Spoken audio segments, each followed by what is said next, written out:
Welcome,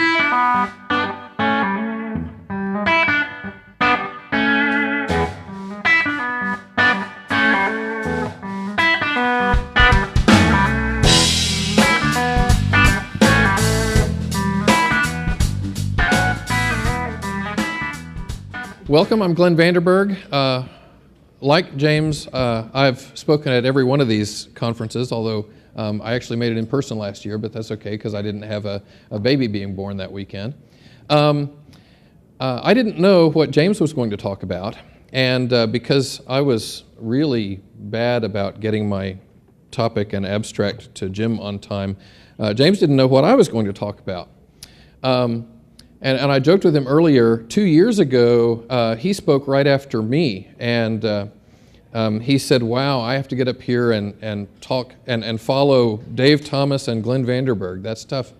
And but now turnabout's fair play, and I knew I'd have to get up here and follow James. I could not have asked for a better setup, though, because I think my talk is really nicely complementary to what James was trying to say. James was talking about science, and I'm going to talk, and science is what you do. I'm going to talk more about the thinking aspects of it, how you evaluate the evidence that's in front of you, and how you reason through things and draw conclusions, and how you go ahead and get work done and make good decisions when you don't have good evidence right now, and things like that. Like James, I am a skeptic. Unlike James, I'm a Christian. Some of you in this room, I would wager, think those are contradictions in terms. I say that by way of full disclosure, not that this is a religious talk at all, but if you choose to ignore everything I say based on that, then go ahead. Anyway, the talk is called Misunderstanding, and it's the first in a series of talks I plan to do that are named after good old Genesis songs.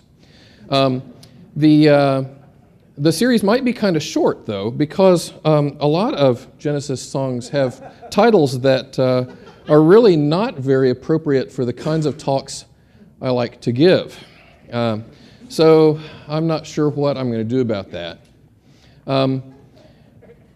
But I have found a few that might work for software talks about threads and complexity and concurrency and design issues and language issues and things like that. And being a former Java programmer, I really hope to give this one someday.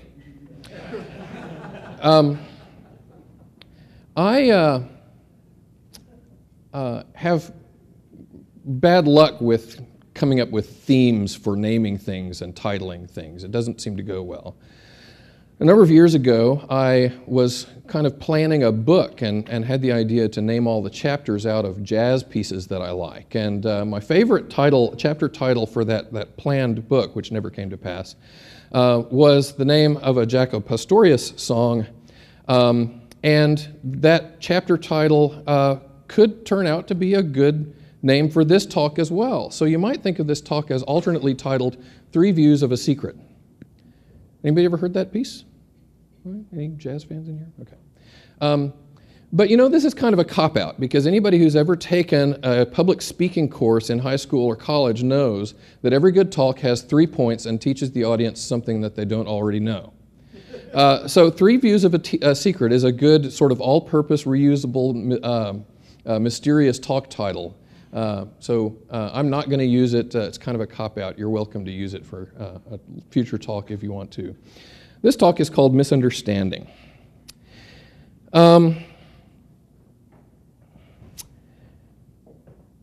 I've noticed that a lot of people, not you, don't think very clearly.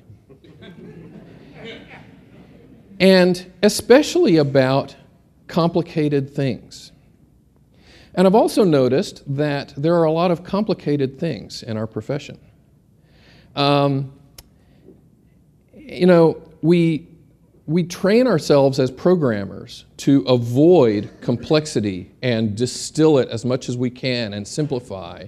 We try to avoid complex if expressions and nested ifs, and we try to refactor the complexity out and hide it in different ways and compartmentalize it so that our code is simple. And we do that because human beings have trouble dealing with complex things. We have trouble following complex arguments and complex lines of reasoning. We have trouble dealing with situations where there are many different factors impinging on a situation and the decisions we need to make in that situation. But in real life, especially when people are involved, there are often a lot of complex situations that we have to deal with. And I think it would help us to get better about thinking of those things. So I'm going to talk about 3 aspects of dealing with situations that we encounter in our work. Some of these relate to technical issues. Some of them relate to team and people issues. Those 3 aspects are evidence, argument, and conclusion. So in our field, in the field of software development, gathering evidence is often costly. Sometimes that's true even about hardcore kinds of things like the speed of processors and how particular programs or algorithms are going to work on particular machines or in particular languages or things like that. But those are the easy things. Sometimes gathering good evidence is really hard, especially about how teams work together in software systems. And how to manage teams and gathering requirements from customers and all kinds of things like that. James laid out the scientific method and in a particularly good way. I liked exactly the way you chose to phrase all those things. It matches my understanding perfectly. But sometimes gathering the evidence to prove ourselves wrong is really costly or really hard. Doing a double-blind experiment with a control group for a software project that costs a few $100,000 to build is a costly proposition. And the results are likely to be meaningless because you'll have different people involved in each of those groups and different managers and different weird circumstances that happen in the course of that 3 or 4 month project. There have been a few attempts in our field to do studies like that, and they've provided useful results, but not results that you could usually hang a lot of certainty on. But we have to get our jobs done anyway. One of the very few large-scale studies of software projects was one that I mentioned last year in my talk by a guy named Barry Beam in the late 90s and early 80s that did a study of several dozen large software projects that were going on at that time about how they dealt with errors and failure. And a lot of good things came out of that and a lot of good information that we can make use of, but not a lot of certainty. And in fact, the one clear and obvious conclusion that came out of that study turned out, we now believe, to be dead wrong. That was a way in which our conclusions were adjusted after we learned more.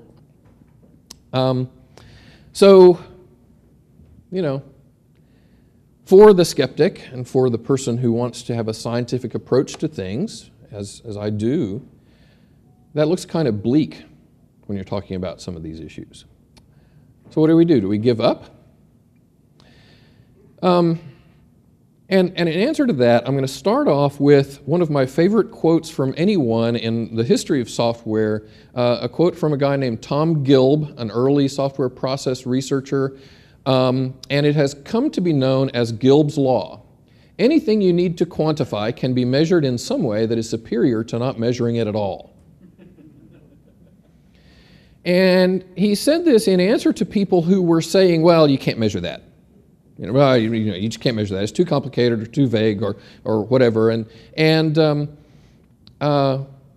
Gilb sort of saw something going on here, which I'll talk about later, which is binary thinking, right? You can't measure it perfectly, So we assume that you just may as well not measure it at all. And Gilb was pointing out that there's some middle ground there, and you can measure something, and that measurement will be useful or valuable even if it's not perfect. However, I think every quote anybody's ever said about software has been misused by someone, and this one's no exception. There are some traps lurking in Gilb's law, and we're going to talk about 3 of them through the course of the talk. But the first one is that measuring itself has costs. And if the measurement you're gathering, if the information you're gathering is low fidelity or abstracted away from what you really care about, and isn't actually very useful to you, the cost of the measurement might be worth more than the measurement you get out of it. In which case, it's kind of a losing proposition to go try to measure those things. James mentioned the talk I gave here last year called Real Software Engineering. Those of you who were here last year, I want to thank you, because I don't know if it still is, but at one point that was the most watched talk in the history of Confreaks. And I think a lot of that reason has to be because people who were here and saw it went out and told people about it. But one of the things I said in that talk was that if you want a good capsule definition of engineering, independent of any particular engineering discipline like civil engineering or electrical engineering or software engineering, that definition should be the set of practices and techniques that have been shown to work reliably by the practitioners in that field. And then through the course of the talk, I made the case that today, the practices and techniques that have been shown to work reliably are called Agile. Okay, and there's a guy, and he's a well-respected software process researcher who I really like and have a lot of respect for. I'm not going to name his name because I can't actually find the quote where he said this, and so I don't want to pin him down for something I can't prove he said, but I know he said it because he said it to me. He said, you know, the one quibble I have with your talk is Agile hasn't been proven to work either. And that opens a whole lot of interesting sort of questions about what I meant to say and what he heard and what's useful. And if you go back and watch that talk, you'll note that I never said engineering is the set of practices that have been proven to work reliably. And what do we mean by proof anyway? You know, one of my long-standing jokes is that if you want to start a fight, put a mathematician, a physicist, a historian, and a lawyer in a room and ask them to come up with a common definition of the word prove. And in a scientific sense, so this goes to something that James was saying about what science tells us, and the knowledge we have is the best knowledge that we go forward with the best knowledge we have, and that knowledge is always up for revision. And that's why I have scientific proof listed here as slightly weaker than mathematical proof. Mathematical proof really is proving that something is true.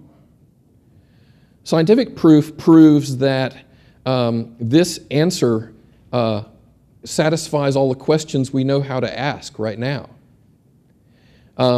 Historical proof, well, that's not repeatable, for one thing, you know, so that's necessarily weaker.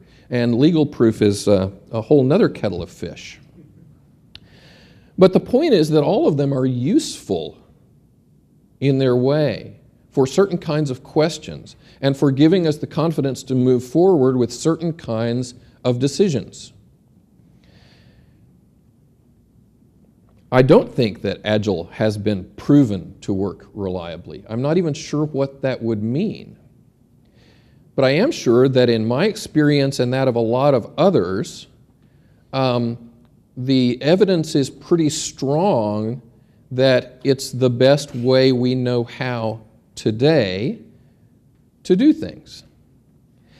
Along with these standards of proof, let's talk about different kinds of evidence.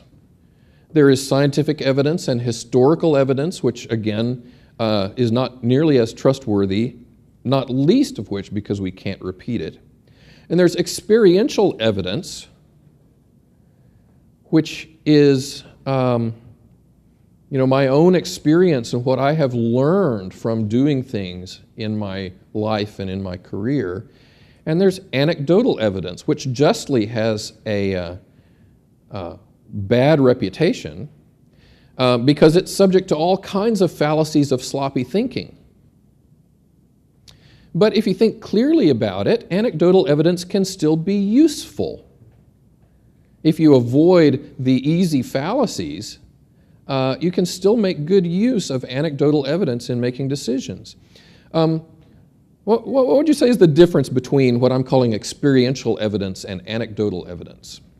Repetition. Whether you did it or whether you heard about it. So repetition is interesting. This is the one I was getting at, whether the anecdote happened to you or whether you got it secondhand, right?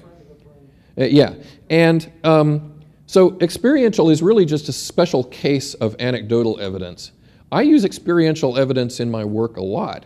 I don't necessarily expect anybody else to be convinced by it because it's an anecdote that happened to me. But it can be very valuable nevertheless. There are kinds of evidence that are difficult to prove things with, difficult to verify, but may still be worth moving ahead with in the absence of anything better. One of my favorite stories about this comes from Tom DeMarco and Timothy Lister's great book, Peopleware. How many of you have read Peopleware? It was published in the early 80s and is still, I think, a classic, one of the best books on team management. And in that book, DeMarco and Lister talk about a company they were consulting with, and they were looking at a team of programmers, or a software team, not just programmers, but all the people connected with building some piece of software. And DeMarco and Lister asked the senior manager, so what does that person do? And they said, we don't know. We've been, nobody really knows what she does, and we've been thinking about maybe we should just let her go. And DeMarco and Lister said, well, that might be a really good idea. But, hold off until we finish our investigation and interviewing all of the team members and everything. And they, in the process of going through the investigation as a part of their consulting engagement, they learned something really interesting about the person in question. It was an organization, it was a large company that did a lot of software projects, and it was an organization that had an amazingly high failure rate for software projects, even by the standards of the software industry in the mid-'80s, which is really high. But the person in question, the person that they didn't know what she did, every project she'd ever been on was successful. Now, okay. There's no science here, really. I mean, there's some evidence.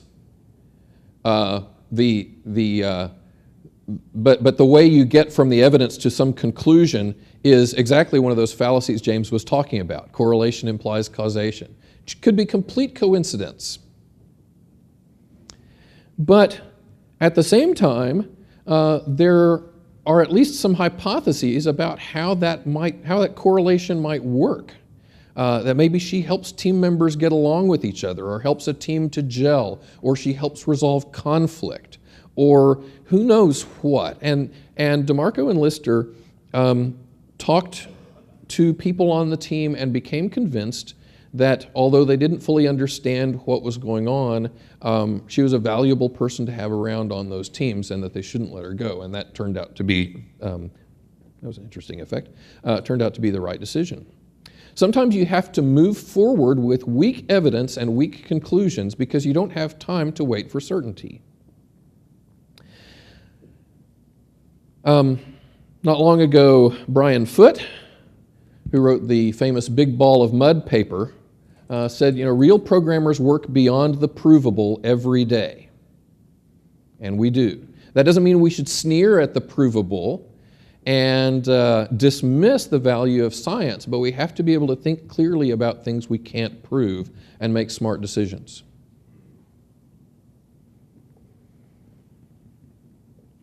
Once we have evidence, no matter how high or low the quality, we have to reason about that evidence.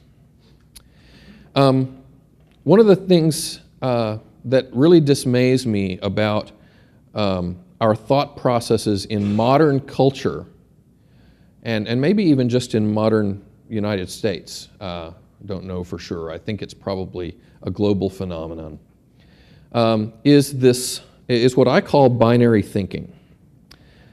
It has other names: black and white thinking, the fallacy of the excluded middle, not to be confused with the law of the excluded middle, which is different.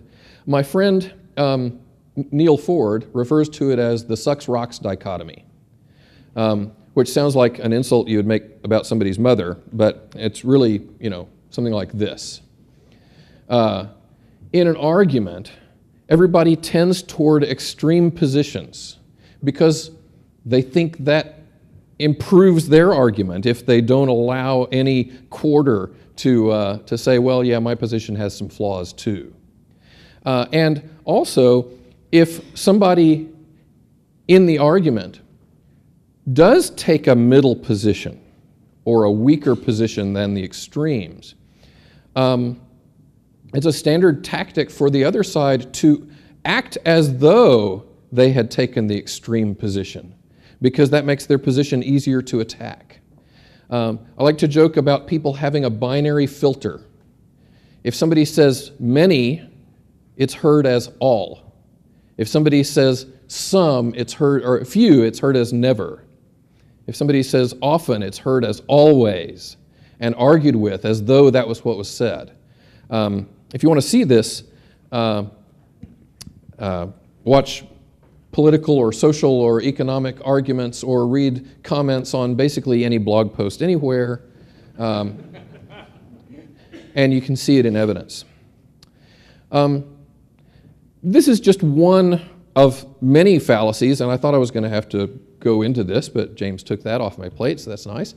This is just one of many fallacies. I think it's one of the most common and subtle ones today that people don't even realize they're engaging in.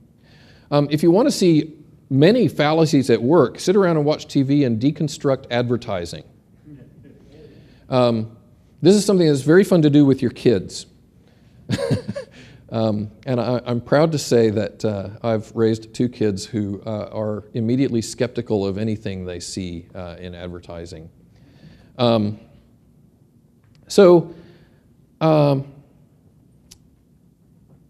Binary thinking doesn't reflect our world very well. Very few things are clearly in one camp or the other without any compromise.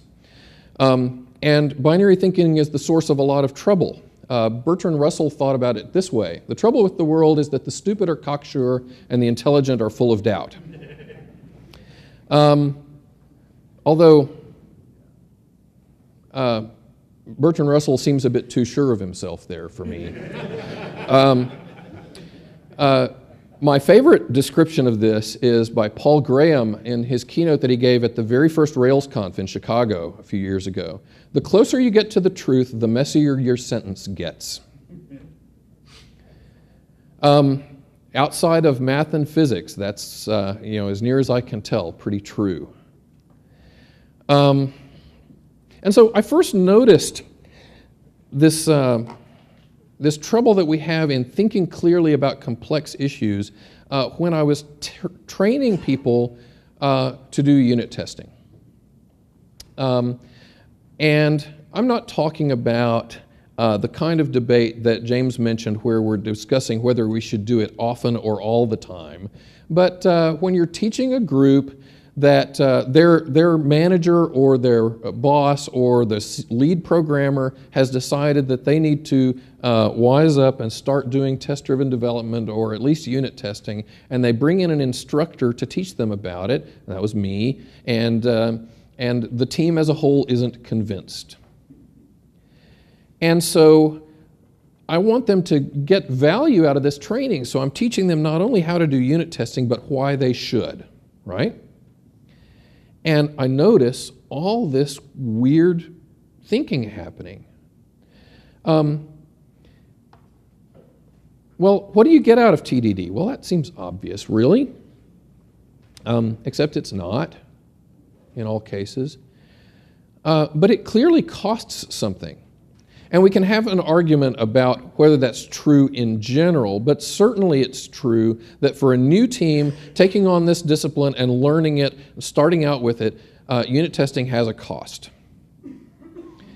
And so they see the cost and they look at the benefits that I'm telling them about, and they say, well, is that really worth it? And they do this all the time. And in particular, then we go through the class and I teach them about unit testing, and I teach them about the concept of test coverage. And then we move on and start talking about functional and integration testing. And somebody inevitably will latch on and say, that's awesome, why don't we just do that? Because then you write one test and it covers a whole thing, whole big path through your code from top to bottom, and you get a lot more test coverage for a lot less work. And it's testing just the external requirements. And it's testing everything all the way through. Has anybody ever run into that kind of thinking? Has anybody ever fallen prey to that kind of thinking? And I have. The first time somebody said this to me, I was like, wow, that kind of makes sense. And what I've come to believe the problem is that the cost, and this is a very common characteristic of the ways people go astray thinking about complex issues. The cost of unit testing is obvious and immediate and simple. The benefits of unit testing are varied, sometimes non-obvious, and often don't pay out until sometime in the future. And so it's like if you had a scale, benefits of unit testing, costs of unit testing. And on this side of the scale, there's one great big weight. And on this side of the scale, you've got a bunch of smaller weights. And people sit there and go, wow, it looks like that one big weight is going to cost a lot more, is going to weigh a lot more than all these little ones. But see, unit testing is valuable because, well, there's the obvious thing. It helps us detect errors. But it has a lot more benefits than that. And I'm saying this not to convince anybody here, but just to illustrate how some of these arguments can play out and how we need to think about these things. It helps us detect errors. That's good. Nobody would argue with that. A good testing suite helps us not only detect them, but find where the error is so we can go fix it quickly. That's one of the reasons, just as an aside, why I have a slight preference for RSpec over test unit, because in my experience, it's easier in RSpec to write a test suite and test support structures that will help you zero in through the error messages and stack traces and things on exactly where the problem is happening. Now, take that aside one step further. To illustrate the dangers of binary thinking, I guarantee you there's one person in this room who is prepared to come up to me after this talk and demonstrate how you can do that with test unit also. I didn't say RSpec makes it possible. I said RSpec makes it easier, okay? So a test suite helps us detect errors. It helps us locate them and fix them quickly. It gives us help with design. And that's the answer to the question of why don't we just do functional and integration tests? Because external tests don't help us with the internal design, and we don't gain those benefits.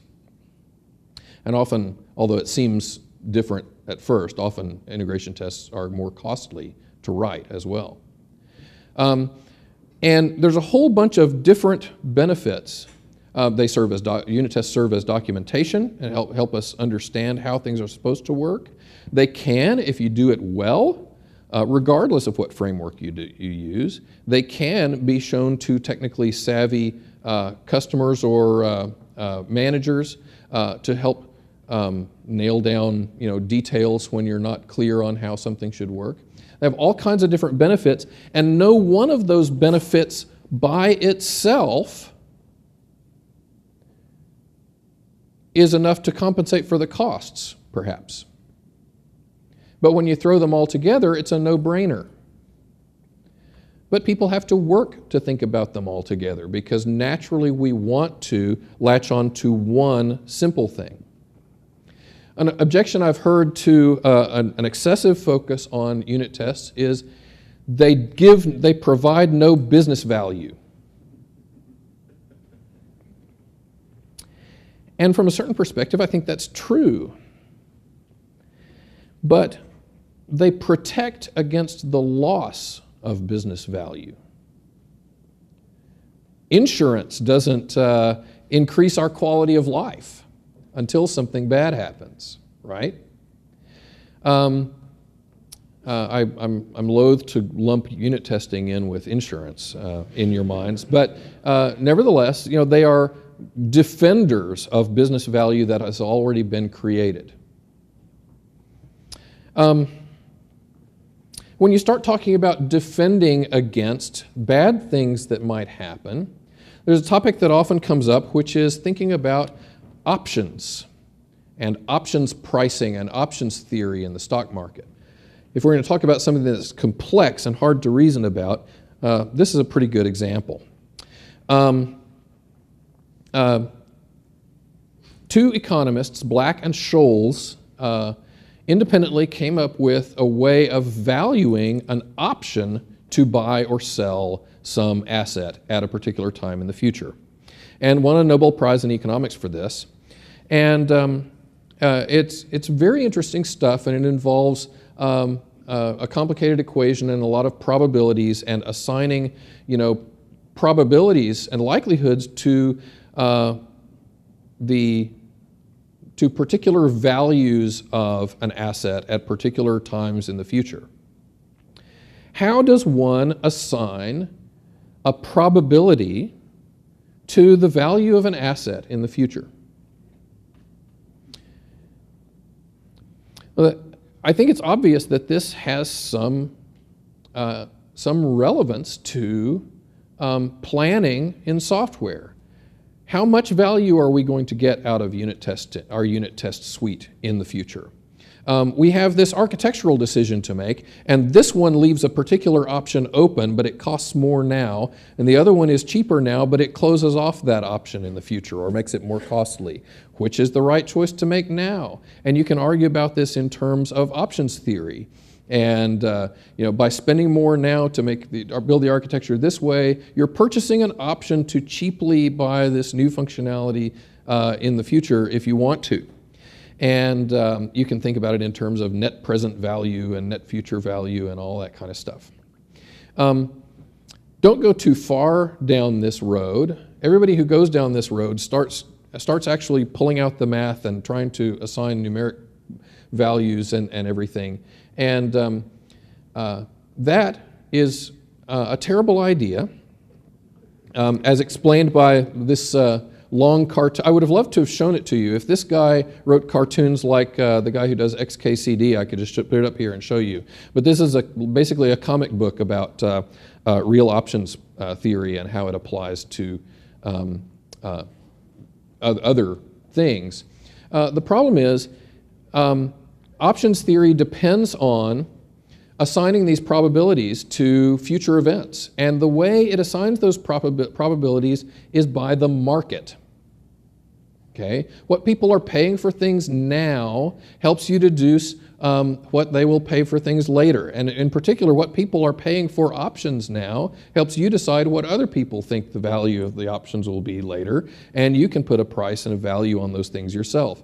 And there is no market for that architectural decision we're talking about in your software project. So you have no way of assigning a firm value to it at all.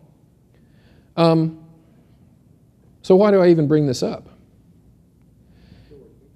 It's still worth thinking about, and this is a tool you can use to explain to people the idea that a decision now has more value later, even though it costs more now, right? Another problem that we face when building arguments is all kinds of hidden assumptions. I mentioned Barry Beam's study in the late 70s and early 80s of software projects, and I said the one sound, firm conclusion that was really obvious in all those projects, we believe now to be dead wrong.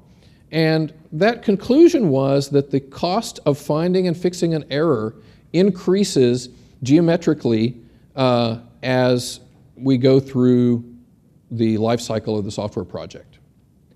That was universal in Beam's data.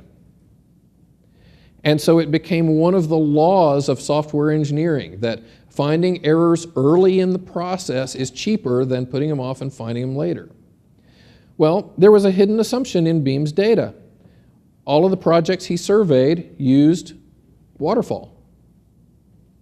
That's no surprise, because basically all large corporate software projects then used waterfall. But what he was really measuring was the cost of long feedback loops, not the cost of errors within a project lifecycle. Pair programming has you can have similar discussions about pair programming as you could have about unit testing, and there's all kinds of hidden assumptions people have about the costs and benefits of pair programming.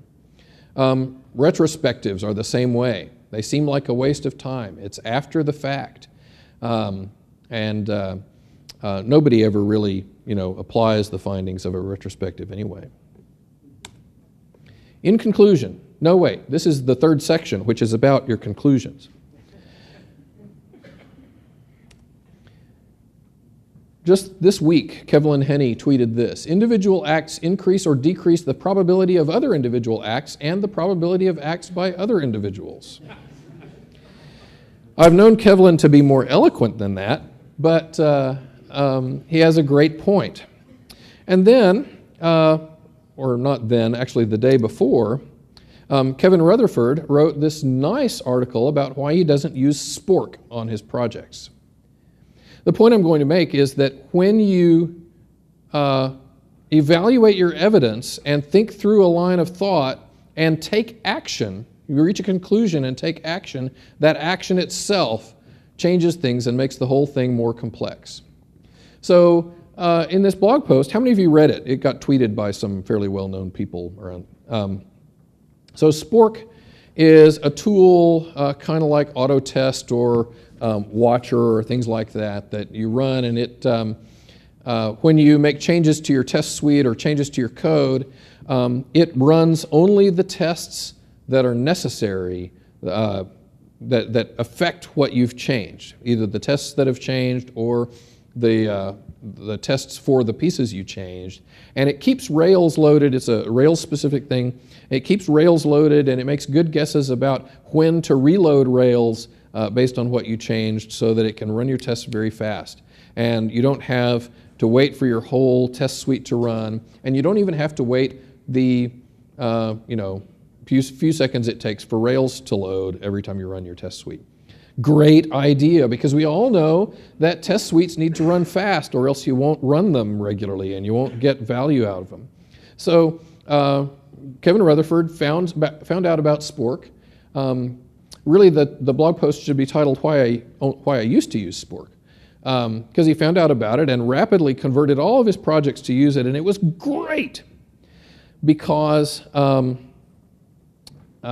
of a sudden their tests ran really quickly and they got really rapid feedback every time they made a change, and they could move a lot faster. And after about a year of this, they noticed that the design of their systems had really gone downhill. Why do you think that is?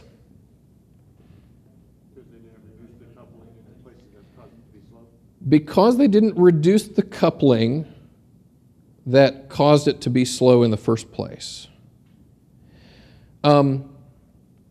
And so that's the kind of proximate cause. But what does that reveal about our underlying assumptions that lead to tools like Spork in the first place? Well, I don't think we're even thinking about coupling at that level. It's, the assumption that lead to a tool like Spork is test suites need to be fast, which is true. And it's true for some trivial reasons that are really direct. And if test suites are slow, no matter what else is going on, that's a bad thing. But it ignores the fact that a slow test suite might be a symptom of something deeper, right? Which is what you were talking about. The slow test suite is a symptom of a lot of coupling in your tests or in your design. And if you'll bite the bullet and work hard to reduce that coupling and take that approach to making your test suite faster, you end up with an improved design overall. So by reaching the wrong conclusion, and don't want to single him out because he's one of many, including me, who've gone down this path, and he at least was nice enough to write about the mistake when he found out about it. By reaching the wrong conclusion about why you want your test suite to be fast, he took an action that then degraded the level of design in their systems and led them into a dark alley that now they're going to have to work hard to get out of. Another way that reaching a conclusion and taking action changes things, and one that we rarely think about early on when we're trying to make a decision, is that doing something often actually makes us better at it and reduces the cost. So when you're evaluating unit testing or test-driven development or pair programming, especially like this in that respect, because I think it's not obvious to most people that pair programming is something that you could learn how to do and get better at over time, but you certainly do. So we always try to evaluate the costs based on what we know now, and we discount the idea that if we start to do it, we'll get better at it.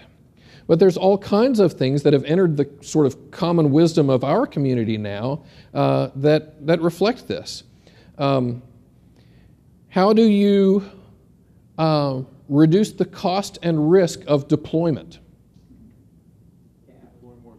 Deploy more frequently. Martin Fowler wrote a blog post last week about if it hurts, do it more. And the things that hurt, that are costly, that are dangerous and risky in your software process, you need to find ways to do those things more often, because then you will be driven to reduce the pain and put measures in effect to reduce the risk, and just practice them and get good at them and learn how.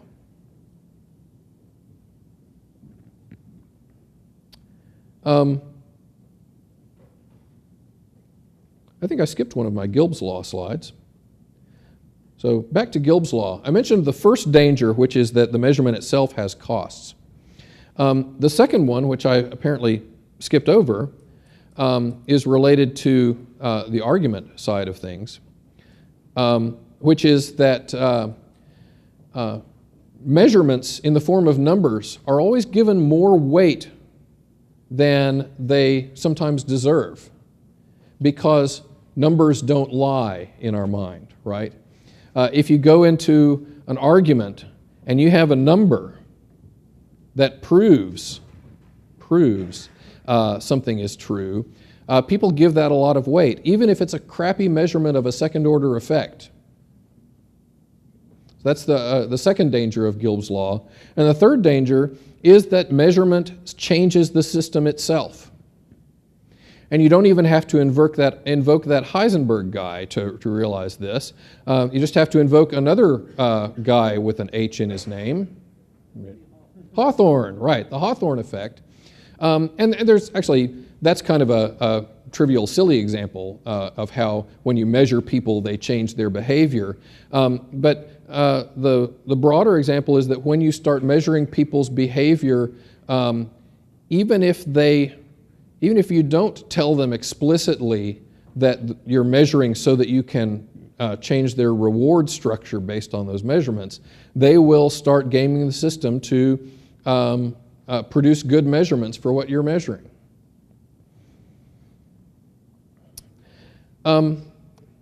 Back to Black-Scholes again, real option theory. There's a good case to be made that a lot of what happened in the housing bubble is that Black-Scholes, that equation, by helping us, giving us a way to assign a value to a derivative asset, an option on that asset. And if there's any economists in the room, I'm bound to be butchering this, okay? Talk to me later. By giving us a way to assign a value to a derivative asset, we made those derivative assets tradable, saleable assets in their own right, which then caused the idea to be applied recursively, and we ended up with second and third level derivatives being traded on the market.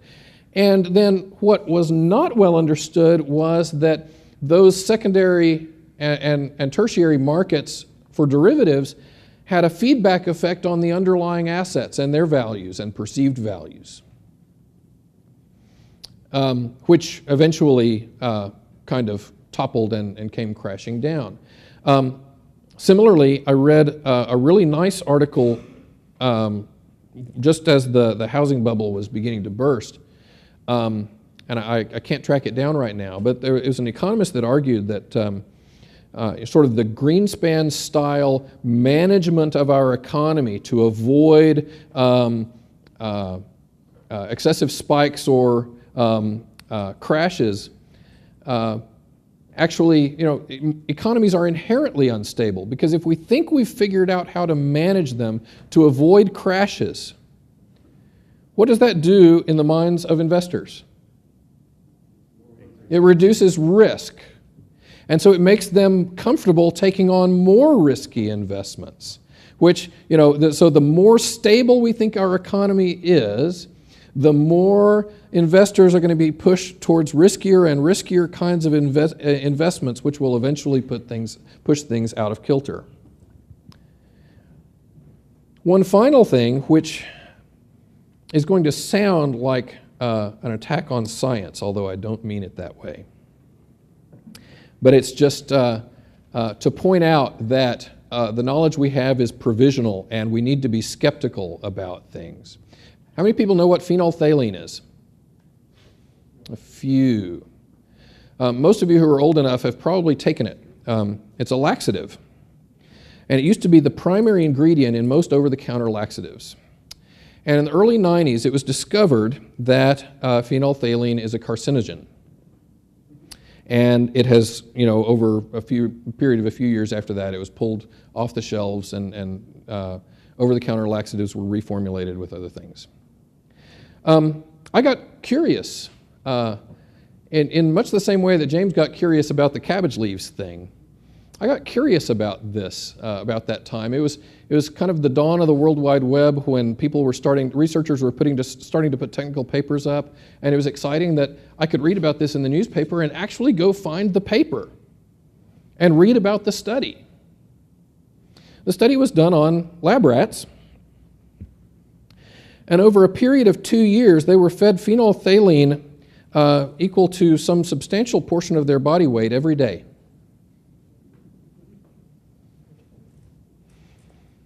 And they got colon and rectal cancer. Now, in defense of the scientists involved and the scientific method, people did eventually go back and do these studies in different ways and find other ways of verifying this. And it does seem that, in fact, the findings were correct and phenolphthalein is a carcinogen.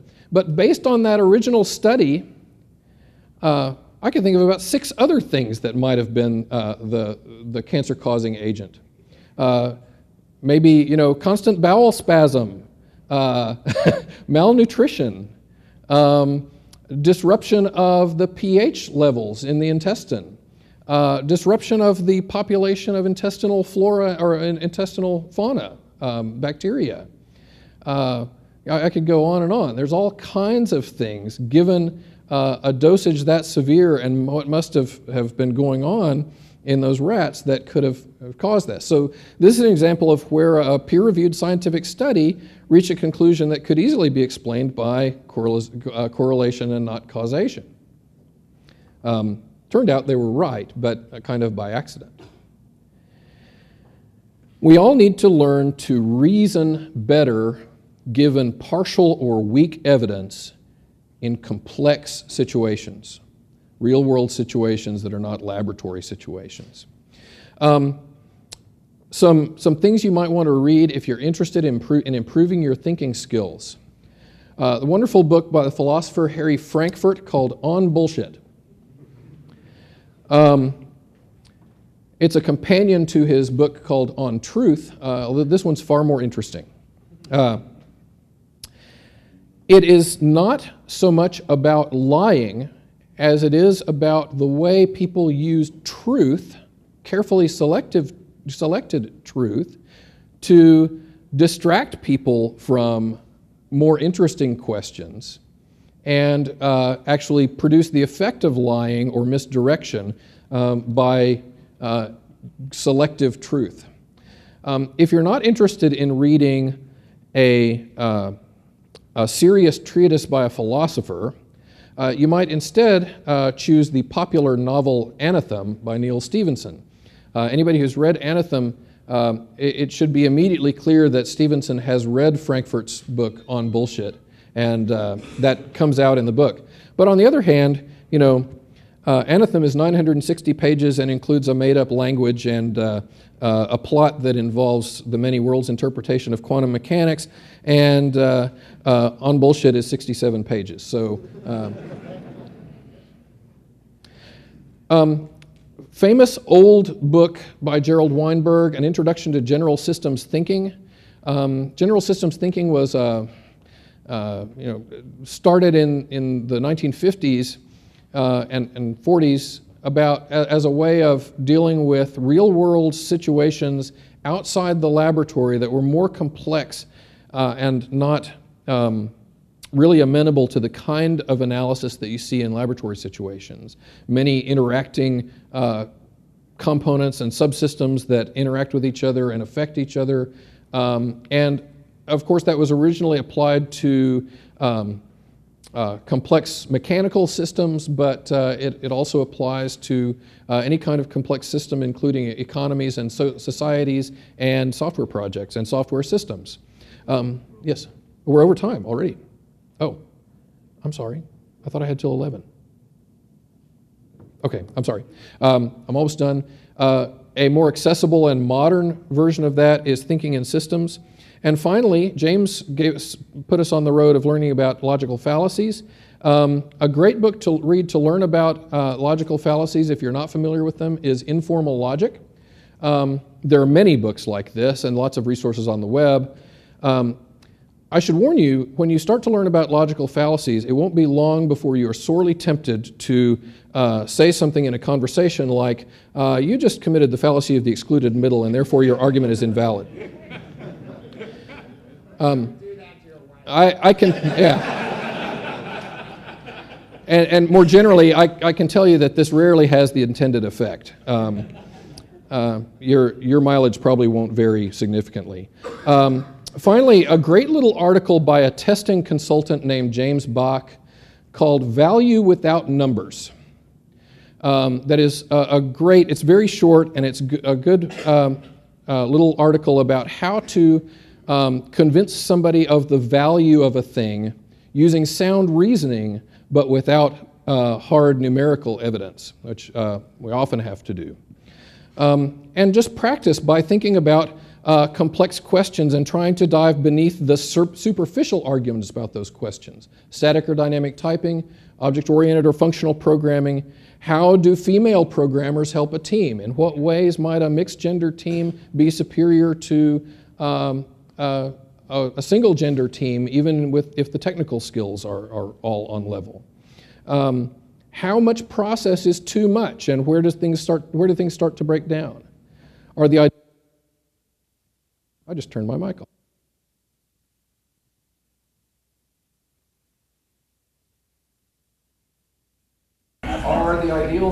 craftsmanship appropriate for an early stage startup? I've seen some argument about that. How do we measure our progress? Thanks, sorry about the confusion and going over time. Okay, thanks.